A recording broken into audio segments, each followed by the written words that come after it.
रात का सन्नाटा है। शहर की गलियों में सिर्फ हवा चल रही है और हर बंद घर के अंदर मौत इंतजार कर रही है। न दुश्मन नजर आता है, न कोई जंग हो रही है, लेकिन फिर भी लोग सुबह जिंदा उठते हैं और शाम को उन्हें दफन कर दिया जाता है। ये कहानी है एक ऐसी बीमारी की जिसने सिर्फ जिस्म नहीं मारे बल्कि पूरी दुनिया का निजाम तोड़ दिया। इसका नाम था ब्लैक डेथ। इस कहानी का आगाज यूरोप से नहीं होता बल्कि एशिया के उन दूर दराज इलाकों से होता है जहां से दुनिया को रेशम, मसाले और सोना मिलता था। 13वीं और 14वीं सदी में सेंट्रल एशिया, आज का कजाकिस्तान, वेस्टर्न चाइना और मंगोलिया सिल्क रोड का दिल थे। ये रास्ता सिर्फ तिजारत का नहीं था, ये सिविलाइजेशंस को जोड़ता था।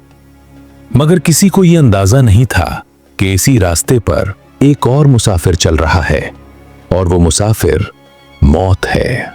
इस कहानी का असली किरदार कोई बादशाह नहीं, कोई फौज नहीं, बल्कि एक छोटा सा बैक्टीरिया है। इसका नाम है यर्सीनिया पेस्टिस। ये बैक्टीरिया रहता था चूहों के जिस्म में और उन चूहों पर रहने वाली फ्लीज इसे इंसानों तक पहुंचा देती थीं। इंसान समझता रहा कि बीमारी हवा से आ रही है, जबकि असली कातिल उसके कपड़ों, बिस्तर और जिस्म पर बैठा होता था। अब हम पहुंचते हैं एक ऐसी जगह पर जहां से ब्लैक डेथ ने दुनिया के दरवाजे खोल दिए। शहर का नाम था काफा, आज का फ्यूडोजिया, यूक्रेन।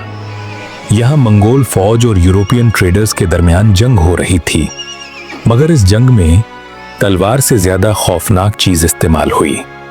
जब मंगोल फौज के सिपाही प्लेग से मरने लगे तो उन्होंने उन लाशों को शहर के अंदर फेंक दिया। तारीख का पहला बायोलॉजिकल अटैक।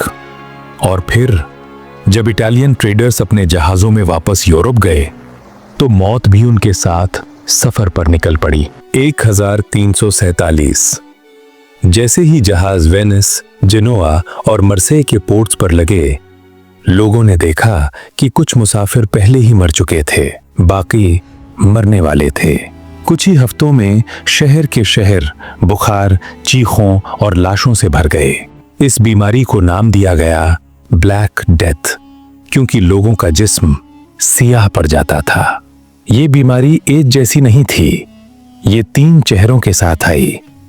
ब्यूबोनिक प्लेग, बगल और गर्दन में सूजन, सियाह फोड़े और 3 से 5 दिन में मौत। न्यूमोनिक प्लेग सांस के जरिए फैलती, खांसी के साथ खून, अक्सर 24 घंटे में खत्मा। सेप्टिसेमिक प्लेग, खून जहरीला, जिस्म काला और अचानक मौत। इसलिए कहा जाता था ब्लैक डेथ से पहले दुआ का वक्त भी नहीं मिलता। अब आता है वो सवाल जो आज भी इंसान को हिला देता है।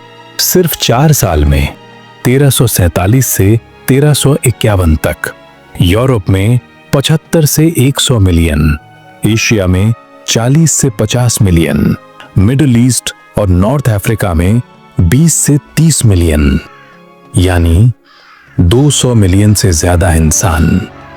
उस वक्त दुनिया की लगभग आधी आबादी या तो मर चुकी थी या मर रही थी। साइंस उस वक्त खामोश थी, इसलिए खौफ बोलता था।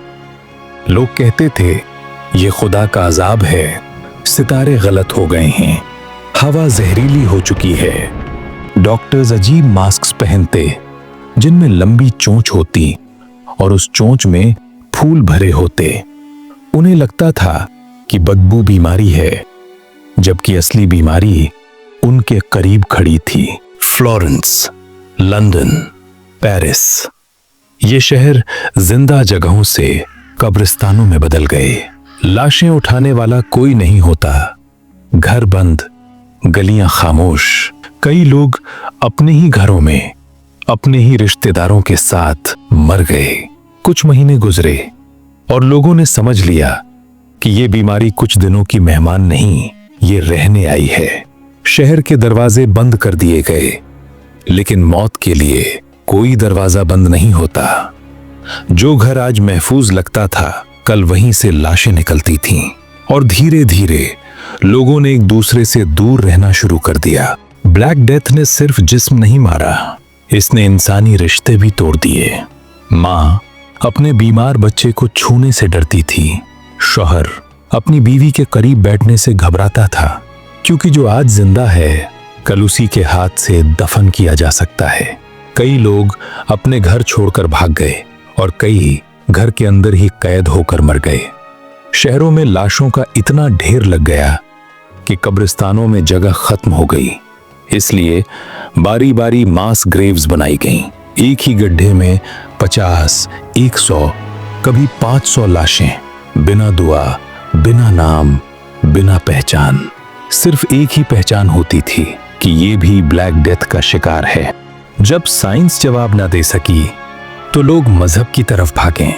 गिरजाघर भरे रहते, लोग घंटों दुआ करते, रोते, गिड़गिड़ाते। मगर जब फिर भी मौत न रुकी तो लोगों का यकीन हिलने लगा। कुछ ने कहा यह खुदा का अजाब है, कुछ ने कहा यह दुनिया के गुनाहों की सजा है, और फिर लोगों को कसूरवार चाहिए थे। ब्लैक डेथ के दौरान यूरोप के कई इलाकों में जूइश कम्युनिटीज पर इल्जाम लगाया गया। कहा गया ये पानी जहरीला कर रहे हैं, ये बीमारी फैला रहे हैं। नतीजा, घर जला दिए गए, लोग जिंदा जला दिए गए, पूरी पूरी बस्तियां खत्म कर दी गईं। ये ब्लैक डेथ का वो चेहरा था जो बीमारी से ज्यादा इंसानी जुल्म को बेनकाब करता है। जब शहर तबाह होने लगे तो कुछ जगहों पर लोगों ने पहली दफा एक नया नियम बनाया। अगर कोई शहर के बाहर से आए तो उसे 40 दिन अलग रखा जाए। इटालियन जबान में 40 को कहते हैं क्वारंटा। यहीं से लफ्ज पैदा हुआ क्वारंटीन। उस वक्त किसी को नहीं पता था, लेकिन यह कदम तारीख का एक अहम मोड़ बन गया। ब्लैक डेथ के बाद खेती बाड़ी खत्म हो गई। खेत खाली फसल नहीं, मजदूर मर चुके। जमीन तो थी लेकिन काम करने वाला कोई नहीं। इससे खाना महंगा हो गया, भूख बढ़ी और लोग और कमजोर होते गए। ये मौत का एक और दायरा था। और फिर 1351 के करीब ये कत्लेआम रुकने लगा। सवाल ये था कैसे? कुछ कहते हैं लोगों में इम्यूनिटी आ गई, चूहों कम हो गए, मौसम ठंडा हो गया, क्वारंटाइन शुरू हो गया। इटली ने पहली बार 40 दिन का आइसोलेशन अप्लाई किया। मगर सच ये है, आज भी कोई यकीन से नहीं जानता कि ब्लैक डेथ अचानक खत्म कैसे हुई। जब धुआं छटा तो दुनिया पहले जैसी नहीं रही। फ्यूडल सिस्टम टूट गया, मजदूर कीमती हो गए, साइंस और मेडिसिन की बुनियाद पड़ी, सफाई और हाइजीन की अहमियत समझी गई। यानी इंसान ने मौत से सीखना शुरू किया। ब्लैक डेथ सिर्फ एक कहानी नहीं, ये एक वार्निंग है। आज भी जब दुनिया किसी नई वबा का सामना करती है तो तारीख का ये साया फिर से सामने आ जाता है। सवाल ये नहीं कि ब्लैक डेथ क्या थी, सवाल ये है क्या हम अब भी उससे कुछ सीख पाए हैं या नहीं।